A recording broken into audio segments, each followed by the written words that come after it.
कहानी की शुरुआत साइबेरिया के सब आर्टिक रीजन से होती है। ये इलाका काफी सुनसान होता है और वहाँ चारों तरफ बर्फ ही बर्फ फैली होती है। सबा नाम की एक औरत बताती है, जब मेरा जन्म हुआ था तब एक शमीर ने कहा था कि ये लड़की श्रापित है और वो जिसकी भी देखभाल करेगी उसे नुकसान पहुंचाएगी। और ये बात सबा को भी सच लगती है। साइबा अपनी बेटी, जिसका नाम अंजा है, उसके साथ सब आर्टिक क्षेत्र में कैंप लगाकर रह रही है। यहाँ उनके सिवा और कोई नहीं रहता क्योंकि इस इलाके पर रूसी सैनिकों का कब्जा होता है।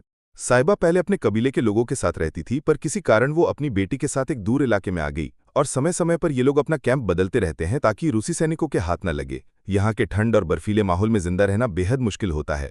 खाने के लिए उन्हें हर दिन संघर्ष करना पड़ता है। अंजन ने अपना पूरा जीवन अब तक ऐसे ही जिया है, लेकिन वो बाहर की दुनिया के लोगों से मिलना चाहती है।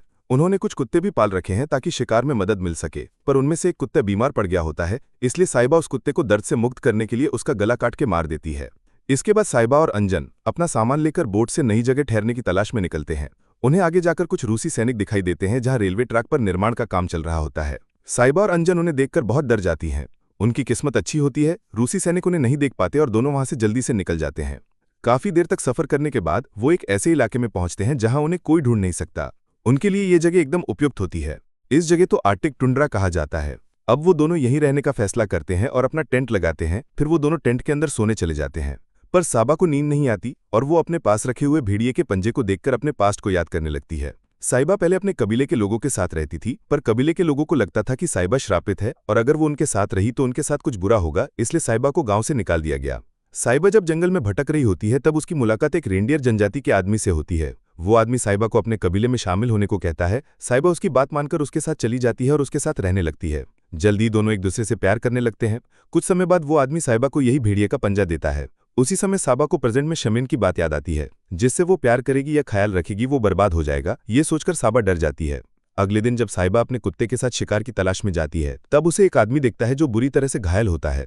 वो लगभग बर्फ से जम गया होता है और भूख से मर रहा होता है। वो अचानक गिरकर बेहोश हो जाता है। साइबा अपने हाथ में हथियार लेकर उस आदमी के पास जाती है और उसे बेहोश देखकर उसका सामान चुराने लगती है, पर वो आदमी होश में आ जाता है और उससे मदद मांगता है। साइबा सोचती है कि उसे इस आदमी को मार देना चाहिए, पर उसे उस पर तरस आ जाता है और वो उसे अपने टेंट में ले आती है, पर वो आदमी फिर से बेहोश हो जाता है। साइबा उसकी चोटों का इलाज करती है और उसकी देखभाल करती है। फिर साइबा उस आदमी का सामान चेक करने लगती है, जिसमें उसे एक मैप और एक रेडियो मिलता है। कुछ देर के बाद जब अंजा वहां आती है तो वो उस आदमी को देखकर हैरान रह जाती है और साइबा से पूछती है कि आदमी कौन है। इस पर साइबा बताती है, मुझे नहीं पता ये कौन है। जब मैं शिकार पर गई तब ये मेरे सामने घायल हालत में गिर पड़ा और बेहोश हो गया था। अगर मैं इससे लेकर नहीं आती तो ये मर जाता। कुछ देर के बाद जब उस आदमी को होश आता है तब वो अपना नाम लोकी बताता है। अंजा उसे कहती है कि तुम बहुत खुशनसीब हो कि तुम्हें साइबा ने बचा लिया, क्योंकि हम किसी पर भी जल्दी भरोसा नहीं करते हैं। रात में अंजा लोकी को सूप बना कर देती है। उसका ध्यान लगातार लोकी पर ही लगा रहता है, क्योंकि उसने पहली बार किसी लड़के को इतने पास से देखा था।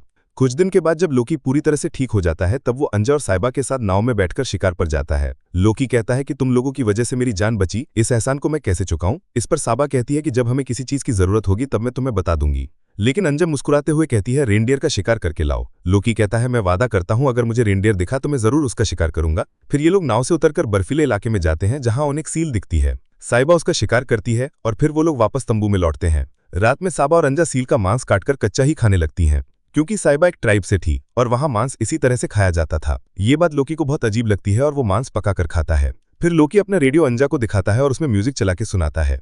अंजा और साइबा ने पहली बार रेडियो देखा था और उन्हें म्यूजिक सुनकर बहुत अच्छा लगता है। यहाँ साइबा लोकी को देख रही होती है जैसे मानो वो उसकी ओर खींची चली जा रही हो, क्योंकि साइबा सालों से अकेली रही है। वो लोकी से पूछती है, तुम यहाँ कैसे आए। लोकी बताता है, मेरे गांव में एक दिन रूसी सैनिक आए। उन्होंने कुछ आदमियों को जबरदस्ती मजदूरी के लिए पकड़ लिया। काम करते समय मुझे एक मौका मिला और मैं वहां से भाग निकला। फिर कई दिनों तक बिना खाना पानी के भटकता रहा, तभी मुझे तुम दिखी और मेरी जान बचाई। लोकी कहता है कि अगर रूसी सैनिकों ने मुझे देख लिया तो वो मुझे मार डालेंगे। साइबा कहती है, जब ठंड कम हो जाए तो तुम यहाँ से चले जाना, तब तक तुम हमारे साथ यहाँ रह सकते हो। क्योंकि साइबा को डर था कि लोकी की वजह से वो लोग मुसीबत में पड़ सकते हैं। लोकी दिखने में सुंदर और ताकतवर है और अंजा उससे आकर्षित होने लगती है। वो लोकी को उसके बालों में कंघी करने को कहती है, जो पहले उसकी माँ किया करती थी। लोकी मुस्कुराते हुए अंजा के बालों में कंघी करने लगता है, पर यह बात साइबा को पसंद नहीं आती और वो अपनी नजरें नीचे कर लेती है। क्योंकि वो लोकी को पसंद करती है, ये बात लोकी को भी समझ में आ चुकी होती है। अगली सुबह जब साइबा बिना पूछे उसकी बंदूक लेकर शिकार करने की चाह में अंजा से अपना वादा पूरा करने के लिए रेंडियर का शिकार करने जाता है, जब उसे एक जगह रेंडियर दिखाई देता है और वो निशाना साधकर शॉट मारने ही वाला होता है, तभी वहां दो रूसी सैनिक आकर लोकी को पकड़ लेते हैं और उसे अपनी बोट में बैठाकर ले जाने वाले होते हैं।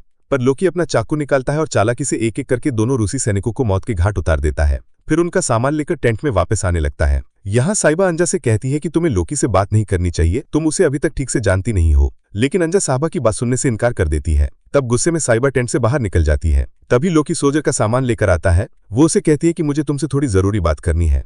वो उसे बताना चाहती है कि वो श्रापित है, पर साइबा लोकी को ये बात बताती है उससे पहले अंजा वहां आ जाती है। लोकी उसे बताता है कि उसने खाने के लिए बहुत कुछ लिया है, जिससे अंजा बहुत खुश हो जाती है और वो दोनों टेंट के अंदर चले जाते हैं। अंजा और लोकी अब एक दूसरे के साथ समय बिताने लगते हैं। ये चीज साइबा के अंदर दर्द की तरह सिमटती जा रही थी और वो अपने अतीत के बारे में सोचने लगती है और कहानी पास्ट में चली जाती है। एक दिन जब साबा शिकार से लौटकर अपने कबीले में आती है, तब वो देखती है कि किसी ने सारे कबीले के लोगों को मार दिया है। ये देखकर वो टूट जाती है, पर वो देखती है कि उसका बॉयफ्रेंड अभी भी जिंदा है, लेकिन रस्सी से बंधा हुआ था। जब वो साइबा को देखता है तो वो इशारे से उसे छुपने को कहता है। उसकी बात मानकर साइबा छुप जाती है, क्योंकि जो रूसी सैनिक गांव वालों को मार चुके थे अब वो उसके बॉयफ्रेंड के पास थे। एक सैनिक साइबा के बॉयफ्रेंड के पास आता है और उसका गला काटकर उसकी जान ले लेता है और वो साबा की आंखों के सामने तड़पते हुए मर जाता है। ये देखकर साइबा रोने लगती है। जब वो भागने की कोशिश करती है तो सैनिक उसे देख लेते हैं और उसका पीछा करके पकड़ लेते हैं। जिस सैनिक ने उसके बॉयफ्रेंड को मारा था वो साइबा के साथ गलत करता है और उसे जिंदा तड़पने के लिए छोड़ देता है। साइबा अपने बॉयफ्रेंड के पास आती है, उसकी रस्सी खोलती है और उसे अपने सीने से लगाकर रोने लगती है। वो देखती है कि उसके हाथ में एक चाकू है जिसे वो रस्सी काटने के लिए इस्तेमाल कर रहा था, पर रस्सी काटने से पहले ही उसे रूसी सोल्जर द्वारा मार दिया गया। साइबा अपने पास चाकू रख लेती है, तभी उसे टेंट के अंदर से एक बच्चे के रोने की आवाज सुनाई देती है। वो जाकर देखती है कि वहां पर एक छोटी बच्ची है। जब वो बच्ची को लेकर निकलने लगती है तब एक सैनिक उससे कहता है कि तुम जैसे लोगों को यहाँ रहने का कोई हक नहीं है। एक बार मैं तुम जैसे लोगों को खत्म कर दूं तब ये इलाका हमारा होगा। इसे सुनकर साबा समझ जाती है कि ये लोग नेचुरल रिसोर्सेज पर कब्जा करने के लिए ऐसा कर रहे हैं। वो सैनिक कहता है कि हम रास्ता भटक गए, तुम्हें हमें मेनलैंड तक ले चलना होगा। यदि तुम हमारी मदद करोगी तो हम तुम्हें और इस बच्ची को जिंदा छोड़ देंगे। साइबा उनकी बात मान जाती है। जब वो और सैनिक एक रस्सी पकड़कर ग्लेशियर पार कर रहे थे तब साइबा चाकू से रस्सी काट देती है और सभी सैनिकों को एक दरार में धक्का देकर मार देती है। इसके बाद से साइबा उस बच्ची को पालपोस कर बड़ा करती है और वो लड़की और कोई नहीं बल्कि अंजा होती है, यानी अंजा साइबा की अपनी बेटी नहीं है। इसके बाद कहानी फिर से प्रेजेंट में लौटती है। साइबा ये सब याद करके भावुक हो जाती है और उसकी आंखों में आंसू आ जाते हैं। धीरे धीरे दिन बीतने लगते हैं। अंजा और लोकी अब पहले से भी ज्यादा एक दूसरे के साथ समय बिताने लगते हैं। वो हंसते हैं, मजाक करते हैं, पास आते हैं, लेकिन ये सब साइबा को बिल्कुल भी पसंद नहीं आता। उसे दोनों को साथ देखकर जलन होती है। साइबा को डर है कि लोकी उससे अंजा को छीन लेगा। एक दिन लोकी अंजा से पूछता है, तुम साबा यहाँ अकेले क्यों रहते हो? इस पर अंजा कहती है, साबा को लोगों के साथ रहना पसंद नहीं है। शायद उसे किसी चीज से डर लगता है और रूसी सैनिकों के कारण भी हम हमेशा एक जगह से दूसरी जगह बदलते रहते हैं। रात में जब अंजा और लोकी आपस में बात कर रहे होते हैं तो साइबा को यह सहन नहीं होता। वो चुपचाप अपनी बंदूक उठाती और शिकार करने निकल जाती है। उसके जाने के बाद अंजा और लोकी बहुत खुश होते हैं और दोनों इंटीमेट हो जाते हैं। अगले दिन लोकी शिकार पर जाता है। उसे एक रेनडियर दिखता है और वो उसका सफलतापूर्वक शिकार कर लेता है, जिससे वो अंजा से किया वादा निभा लेता है। अंजा और साइबा ये देखकर खुश हो जाती हैं। कुछ महीने इसी तरह बीत जाते हैं। अंजा और लोकी का प्यार और गहरा होता जाता है। वो दोनों एक दूसरे के साथ बहुत खुश होते हैं और अंजा गर्भवती हो जाती है। लोकी और अंजा फैसला करते हैं कि वो इस जगह को छोड़कर इंसानी दुनिया में जाएंगे और अपना परिवार शुरू करेंगे। अंजा एक दिन साइबा से कहती है कि मैं प्रेग्नेंट हूँ, मैं अपने बच्चे को एक बेहतर जिंदगी देना चाहती हूँ, इसलिए लोकी और मैं यहाँ से जा रहे हैं। ये सुनकर साइबा चौंक जाती है। वो कहती है कि तुम इतना बड़ा फैसला क्यों ले रही हो? तुम लोकी को ठीक से जानती भी नहीं हो। अंजा कहती है, उसने अपने बारे में मुझे सब कुछ बता दिया है। लेकिन साइबा को यह सुनकर गहरा दुख होता है। अब साइबा पूरी तरह से अकेली पड़ जाती है। वो अंजा से बात करना भी बंद कर देती है। अंजा और लोकी यहाँ से निकलने की तैयारी में लग जाते हैं, लेकिन साइबा को उदास देखकर अंजा उससे पूछती है, क्या तुम भी हमारे साथ चलना चाहोगी? इस पर साइबा कोई जवाब नहीं देती। रात में लोकी शिकार पर चला जाता है। तभी साइबा अंजा से कहती है कि आओ मैं तुम्हारे बालों में कंघी करूं और चोटी बना दूं। अंजा उसके पास आती है और साइबा उसके बालों में कंघी करती है, चोटी बनाती है और अचानक चालाकी से उसी चोटी से उसका गला घोट के उसे मार डालती है। ये सब करने के बाद साइबा के चेहरे पर कोई पछतावा नहीं होता है, क्योंकि उसे अंजा से नफरत हो गई थी, क्योंकि वो दिखने में सुंदर और जवान है और लोकी अंजा की वजह से उसकी ओर देखता भी नहीं था। साइबा काफी सालों से अकेली थी। जब उसने लोकी को देखा तब उसे लगा कि लोकी के साथ वो एक नई शुरुआत करेगी, पर जब उसे ये एहसास हुआ कि लोकी उसे नहीं बल्कि अंजा को चाहता है और यहाँ से वो दोनों जाने वाले हैं जिससे वो अकेली पड़ जाएगी, तो साइबा के अंदर ईर्ष्या, गुस्सा और डर एक साथ उमड़ पड़ते हैं और उसका मानसिक संतुलन पूरी तरह से टूट जाता है, जिस वजह से उसने ये कदम उठाया। फिर साइबा चाकू की मदद से अंजा के चेहरे की खाल उतारती है और उसे मास्क की तरह अपने चेहरे पर चिपका लेती है। वो अंजा के कपड़े पहनकर उसकी तरह रेडी होती है। उसे लगता है कि वो अंजा की तरह दिखेगी तो लोकी उसे प्यार करने लगेगा, लेकिन जब लोकी वापस आता है तो वो साइबा को अंजा समझ बैठता है और उसके साथ संबंध बना लेता है। साइबा कोशिश करती है कि लोकी को सच पता न चले। वो कहती है, मैं तुम्हें बहुत पसंद करती हूँ, पर उसकी आवाज सुनकर लोकी को शक होता है। वो उसका चेहरा ध्यान से देखता है, स्किन को छूता है और उसे समझ आता है कि ये अंजा नहीं बल्कि साइबा है और साइबा ने अंजा को मार डाला है। भयभीत होकर लोकी टेंट से बाहर निकलकर वहां से भाग जाता है और साइबा टेंट के अंदर बैठी रोती रहती है। ये दिखाता है कि जब कोई इंसान अकेलेपन, ईर्ष्या और अस्वीकार की हद तक पहुंच जाता है तो वो किस हद तक पागल और विनाशकारी हो सकता है। और इसी के साथ ये मूवी खत्म हो जाती है। दोस्तों, आपने वीडियो को अंत तक देखा, उसके लिए थैंक यू वेरी मच। आपको मूवी अच्छी लगी हो तो लाइक और शेयर करके चैनल को सब्सक्राइब करें और बेल आइकन प्रेस करें, जिससे आने वाली मूवीज एक्सप्लेनेशंस आपसे मिस ना हो। मिलते हैं अगली